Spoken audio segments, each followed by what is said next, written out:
السلام علیکم۔ First year اسلامیات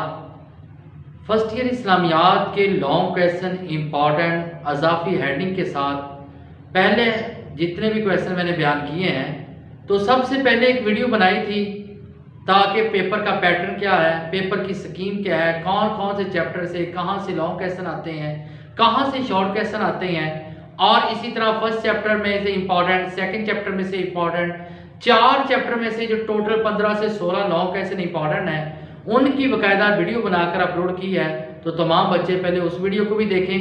اور اسی طرح یہ 1 بائی 1 اب جو امپورٹنٹ لانگ کویسچن ہے یہ پہلے میں بتا چکا ہوں کہ 70% ہماری کتاب میں ہیڈنگ نہیں بنی اور 30% بنی ہے۔ 70% ہیڈنگ ہم نے خود بنانی ہے اور ان میں آیات احادیث عربک میں لکھنی ہے۔ کم از کم ایک سوال میں 4 آیات عربک میں اعراب نہیں لگانی، وہ لکھنی ہے، تو اگر آپ 8 میں سے 8 نمبر لینا چاہتے ہیں تو اسی طرح پہلے چیپٹر کے مکمل ہو چکے ہیں، دوسرے چیپٹر کے مکمل ہو چکے ہیں، اب تیسرے چیپٹر کے میں نے شروع کیے ہیں، تو بچے جو ان سے مستفید ہو رہے ہیں وہ چینل کو سبسکرائب ضرور کریں تاکہ آئندہ جو بھی لیکچر ہے آسانی کے ساتھ آپ تک پہنچ سکے۔ آج کا ہمارا long question important long question تیسرے چیپٹر کا رحمت للعالمین، کہ اللہ کے رسول اللہ صلی اللہ علیہ وسلم رحمت للعالمین ہے تمام جہانوں کے لیے، مثالوں کے ساتھ وضاحت کیجئے، مثالوں کے ساتھ واضح کیجئے۔ ہم اس چیپٹر کے تیسرے چیپٹر کے اس لانگ کویسچن کی طرف آ رہے ہیں۔ باب سوال نمبر 1، حضور صلی اللہ علیہ وسلم رحمت للعالمین ہے، مثالوں سے واضح کریں۔ سب سے پہلے رحمت للعالمین کے لغوی معنی کیا ہے؟ رحمت کے معنی رحم، نرمی، شفقت۔ عالمین عربی زبان کا لفظ ہے تو اکثر یہ پوچھا جا سکتا ہے، تو لہذا یہ ذہن نشین ہونا چاہیے۔ عالمین عربی زبان کا لفظ ہے جس کا معنی ہے، عالمین کا معنی تمام جہانوں کے لیے۔ رحمت للعالمین کا اصطلاحی مفہوم کیا ہے؟ اصطلاحی مفہوم تمام جہانوں کے لیے رحمت کے ہیں، جس کا اعلان قرآن میں اللہ رب العزت نے یوں فرمایا ہے، وَمَا أَرْسَلْنَاكَ إِلَّا رَحْمَةً لِّلْعَالَمِينَ، سورۃ الانبیاء آیت نمبر 107۔ ترجمہ، ہم نے آپ صلی اللہ علیہ وسلم کو تمام جہانوں کے لیے رحمت بنا کر بھیجا۔ اب یہ پیغمبر علیہ الصلوۃ والسلام رحمت للعالمین ہے، لغوی اصطلاحی مفہوم کو بیان کیا گیا۔ اب 1 بائی 1 کتاب کے مطابق اکثر آتا ہے کہ 4 کے لیے بیان کریں، عورتوں کے لیے، امت کے لیے، کافروں کے لیے، یتیموں کے لیے۔ اب 1 بائی 1 ان کی ہیڈنگ بنا کر اضافی ہیڈنگ، اضافی آیات بیچ میں ایڈ کر کے وہ بیان کی جا رہی ہیں۔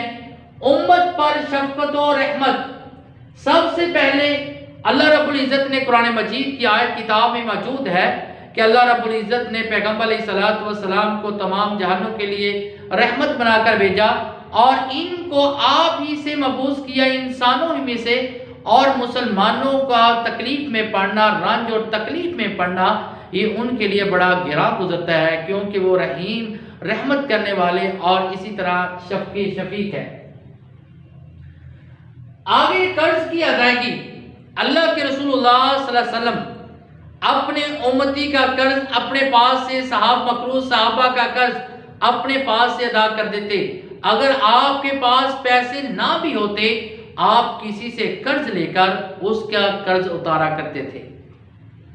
نماز میں آسانی، آپ صلی اللہ علیہ وسلم نے نماز میں آسانی، جب بھی کسی جگہ پہ آپ کسی کو امام، کسی صحابی کو امام مقرر کر کے بھیجتے تو اس کو ساتھ یہ نصیحت کیا کرتے تھے، جیسے یہ حدیث کا ترجمہ ہے کہ رسول اللہ صلی اللہ علیہ وسلم فرماتے، جب تم میں سے کوئی لوگوں کو نماز پڑھائے تو ہلکی نماز پڑھائے، کیونکہ نمازیوں میں بیمار، کمزور اور بوڑھے بھی ہوتے ہیں۔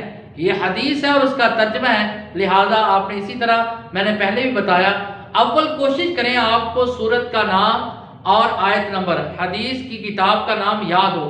اگر یاد نہیں ہوتا تو یہاں پہ حدیث ہے تو اسی طرح آخر میں الحدیث لکھ دینا، اگر قرآن کی آیت ہے تو القرآن لکھ دینا۔ امت پر آسانی، آپ صلی اللہ علیہ وسلم نے اپنی امت کے لیے آسانی، آپ صلی اللہ علیہ وسلم جیسے حدیث صحیح بخاری کی ہے کہ نماز تراویح صرف 3 دن مسجد میں ادا فرمائی، صحیح بخاری میں ہے۔ تو آپ نے پہلے دن پڑھائی، دوسرے دن پڑھائی، تیسرے دن یہ شارٹ کوسچن بھی ہے اور ایم سی کیوز بھی ہے۔ نماز تراویح کتنے دن پڑھائی؟ 3 دن۔ کہاں پڑھائی؟ مسجد میں پڑھائی۔ اور چوتھے دن آپ نے اس وجہ سے نہیں پڑھائی کہیں میری امت پر یہ فرض نہ کر دی جائے، میری امت مشقت میں نہ پڑ جائے۔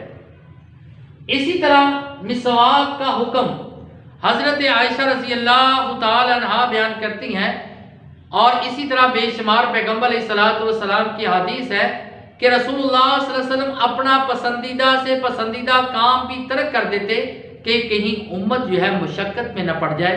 اسی طرح آپ نے فرمایا اگر مجھے اپنی امت پر مشقت کا ڈر اور خوف نہ ہوتا تو میں ہر نماز سے پہلے ان کو مسواک کا حکم کرتا۔ یہ آپ صلی اللہ علیہ وسلم کی سنت تھی۔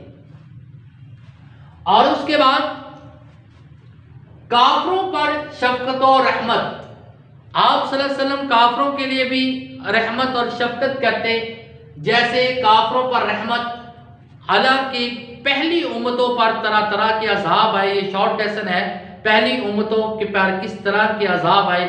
کسی کی شکلوں کو بدل دیا گیا، کسی پر آگ کا عذاب آیا، اور کسی کی بستیوں کو الٹ دیا گیا، اور کسی پر خون کا عذاب آیا۔ یہ پہلی امتوں پر عذاب آئے، لیکن رسول اللہ صلی اللہ علیہ وسلم کی برکت کی وجہ سے تو اللہ تعالیٰ نے فرمایا کہ اللہ کی یہ شان میں نہیں کہ جس امت میں آپ موجود ہوں اس پر اللہ رب العزت عذاب نازل کرے۔ جیسے قرآن مجید میں فرمایا وَمَا كَانَ اللَّهُ لِيُعَذِّبَهُمْ وَأَنْتَ فِيهِمْ، سورۃ الانفال آیت نمبر 23، ترجمہ، اور اللہ یہ نہیں کہ ان پر عذاب نازل کرے حالانکہ آپ بھی موجود ہوں، کہ اللہ رب العزت کی شان کے خلاف ہے کہ ایسی امت پر عذاب نازل کرے جس پر اللہ کے رسول اللہ صلی اللہ علیہ وسلم موجود ہوں۔ اس وجہ سے آپ کافروں کے لیے بھی باعث رحمت ہے۔ مشرکین کے لیے رحمت، ایک مرتبہ تمام صحابہ نے مل کر نبی علیہ السلام سے درخواست کی کہ اللہ کے رسول مشرکین کے لیے بد دعا کریں، انہوں نے اسلام کو قبول کرنے سے انکار کر دیا، طرح طرح کی تکلیفیں پہنچائی، تو صحابہ سمجھ رہے تھے شاید آپ بد دعا کریں۔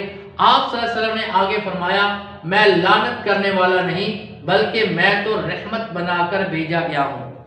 اور حدیث ہے یہ، پیغمبر علیہ السلام نے فرمایا میں لعنت کرنے والا نہیں بنا کر بھیجا گیا۔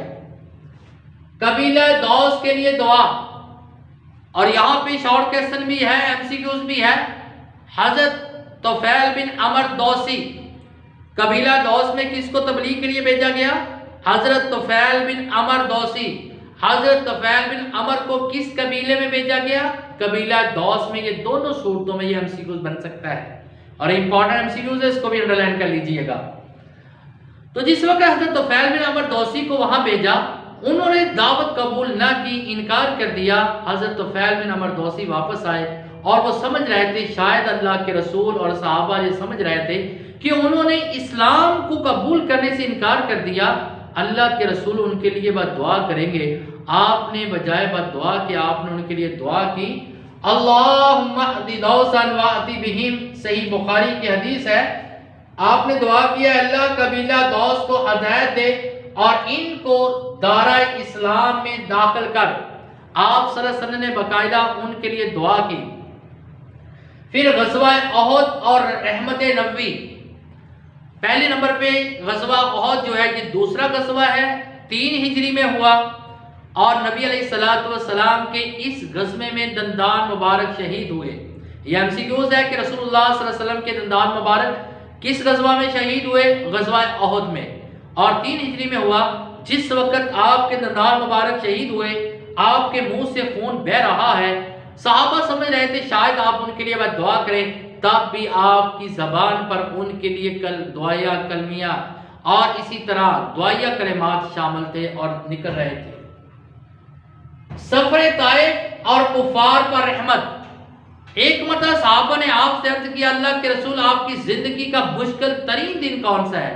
آپ نے فرمایا طائف کا دن، اتنے مجھ پہ پتھر برسائے گئے، اگر میں کھڑا ہوتا مجھ سے کھڑا نہیں ہویا جاتا، اگر میں بیٹھتا تھا مجھ سے بیٹھا نہیں جاتا تھا، لیکن جس وقت میں پاس ہی جا کر بیٹھا، جوتے اتار رہا تھا، خون کے ساتھ بھرے پڑے تھے، جبرائیل علیہ السلام آئے کہ اللہ کے رسول اگر آپ مجھے اجازت دیں اس بستی کو دو پہاڑوں کے درمیان ہے کچل دیا جائے، تو آپ نے تب بھی یہ فرمایا وما ارسلناک الا رحمت للعالمین، مجھے بستیاں تباہ کرنے کے لیے نہیں بلکہ مجھے تو رحمت للعالمین بنا کر بھیجا گیا۔ اور اس کے بعد عورتوں پر شفقت و رحمت، آپ سب سے پہلے ماں کی حیثیت سے عورت پر رحمت، جو عزت اسلام نے عورت کو دی ہے کسی اور مذہب نے وہ عورت کو عزت اور مقام نہیں دیا۔ دور جہلیت میں لڑکیوں کو زندہ درگور کر دیا جاتا، ماں کی کوئی اتنی اہمیت نہیں تھی اور بیوی کے ساتھ ناروا سلوک کیا جاتا۔ ماں کی حیثیت سے، بیٹی کی حیثیت سے، بیوی کی حیثیت سے جو اسلام نے عزت اور مقام دیا کسی اور نے نہیں دیا۔ جیسے ماں کے متعلق نبی علیہ السلام نے فرمایا الجنت تحت اقدام الامہات، امام سیوطی نے اس کو اپنی حدیث میں لکھا، ترجمہ جنت ماؤں کے قدموں کے نیچے ہے، کہ اگر انسان اپنی والدہ کی خدمت کرتا ہے تو وہ جنت حاصل کرے گا۔ کتنا ماں کا مقام، مرتبہ اور شان اس حدیث میں بیان فرمائی۔ اسی طرح اللہ تعالیٰ نے قرآن مجید میں فرمایا وَبِالْوَالِدَيْنِ إِحْسَانًا، سورۃ بنی اسرائیل آیت نمبر 23، ترجمہ اور والدین کے ساتھ حسن سلوک کیا کرو۔ یہاں پہ والدین کے ساتھ حسن سلوک کرنے کا حکم دیا گیا۔ بیٹی کی حیثیت سے عورت پر رحمت، کہ بیٹی کو زندہ درگور کر دیا جاتا دور جہلیت میں، تو اللہ رب العزت نے قرآن مجید میں اولاد کو قتل کرنے سے منع فرمایا۔ پیغمبر علیہ السلام نے بیٹی کی فضیلت، اس کی پرورش کے لیے کیا فضیلت بیان فرمائی۔ قرآن نے فرمایا وَلَا تَقْتُلُوا أَوْلَادَكُمْ خَشْيَةَ إِمْلَاقٍ، ترجمہ تم اپنی اولاد کو مفلسی کے ڈر سے قتل نہ کرو۔ یہ MCQs ہے کہ دورہ جہلیت میں اولاد کو کس وجہ سے قتل کیا جاتا تھا؟ مفلسی کے ڈر اور خوف کی وجہ سے، تو لہٰذا اللہ رب العزت نے یہاں پہ منع فرمایا۔ اور پیغمبر علیہ السلام کی حدیث ہے، وہ بھی بیچ میں کوٹ کر لیں، لکھ لیں کہ رسول اللہ صلی اللہ علیہ وسلم نے فرمایا اگر کوئی انسان دو لڑکیوں کی پرورش کرتا ہے، اچھی تعلیم دیتا ہے، اچھے گھرانے شادی کرتا ہے، وہ ان دو انگلیوں کی طرح، شہادت کی انگلی اور ساتھ والی انگلی آپ نے کھڑے کر کے کہا میرے ساتھ جنت میں ہوگا، جس طرح یہ دو انگلیاں آپس میں علیحدہ نہیں ہو سکتی وہ بھی مجھ سے علیحدہ نہیں ہوگا۔ بیوی کی حیثیت سے عورت پر رحمت، بیوی کے ساتھ بھی ناروا سلوک کیا جاتا، گھر سے نکال دیا جاتا، مارا پیٹا جاتا۔ اللہ رب العزت نے قرآن مجید میں فرمایا وَعَاشِرُوهُنَّ بِالْمَعْرُوفِ، سورۃ النساء آیت نمبر 19، ترجمہ اور ان عورتوں کے ساتھ اچھے طریقے سے برتاؤ کرو۔ اللہ نے قرآن مجید میں فرمایا، اور پیغمبر علیہ السلام نے حدیث میں فرمایا، یہ حدیث بھی لکھ لے، خیرکم خیرکم لأہلی، نبی صلی اللہ علیہ وسلم فرمایا تم میں بہتر وہ انسان ہے جو اپنے گھر بیوی کے ساتھ بہتر ہے، اچھا ہے۔ چوتھے نمبر پہ یتیموں کا والی، والی کہتے ہیں سرپرست، یتیم جو بے سہارا، جو باپ کی نعمت سے محروم ہو جاتے ہیں، اور ایک تو باپ کی نعمت سے محروم ہو جاتے ہیں، ایک معاشرے میں معاشرے والے ان کے ساتھ بات کرنا پسند نہیں کرتے، عزیز و اقارب ساتھ چھوڑ دیتے ہیں۔ ان کی کفالت کے متعلق پیغمبر علیہ السلام نے کیا فرمایا؟ انا وکافل الیتیم فی الجنت ہکذا، صحیح بخاری کی حدیث ہے، ترجمہ میں اور یتیم کی کفالت کرنے والا جنت میں یوں ساتھ ساتھ ہوں گے۔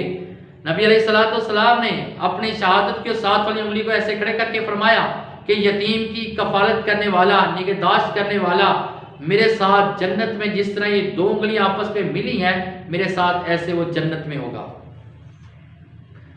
حضرت جعفر طیار رضی اللہ تعالی عنہ کی شہادت۔ حضرت جعفر طیار کب شہید ہوئے؟ غزوہ معطا میں شہید ہوئے۔ غزوہ معطا کون سی ہجری میں ہوا؟ 8 ہجری میں۔ یہ شارٹ کوسچن اور MCQs ہیں جو میں نے یہاں پہ لکھ دیے۔ حضرت جعفر طیار کی بیوی کا نام کیا تھا؟ حضرت اسماء بنت امیس رضی اللہ تعالی عنہا۔ اور جس وقت شہید ہوئے تو اللہ کے رسول اللہ صلی اللہ علیہ وسلم حضرت جعفر کے گھر آئے، حضرت اسماء بنت امیس سے کہا کہ جعفر کے بچے کا میرے پاس بلاؤ۔ جس وقت لایا گیا اللہ کے رسول ان بچوں کو اپنے سینے کے ساتھ لگا کر آپ آنکھوں سے آنسو بہانے لگے۔ حضرت اسما بنت امیس رضی اللہ تعالی عنہا پوچھتی ہیں کہ اللہ کے رسول کیا آپ کو جعفر کی طرف سے کوئی خبر ملی ہے؟ کہا جعفر رضی اللہ تعالی عنہ آج شہید ہو چکے ہیں۔ یہ تھا ہمارے پیغمبر علیہ السلام کا اسوہ۔ اور اس کے بعد آخر میں حاصل کلام آپ نے لکھنا ہے، یعنی پورے کا نچوڑ کیا ہے، کیا اخذ کیا گیا ہے اور ہمارے معاشرے میں کیا ہو رہا ہے، یہ حاصل کلام لونگ کیسر میں لازمی اس طرح بچے یہ سارے، اور آگے بھی جو لونگ کیسر ہے وہ بھی انشاءاللہ ہم بیان کریں گے، اور پہلے بھی لونگ کیسر تمام بیان کیے گئے ہیں۔ تو جو بچے اس سے مستفید ہو رہے ہیں چینل کو سبسکرائب بھی ضرور کریں۔ والسلام۔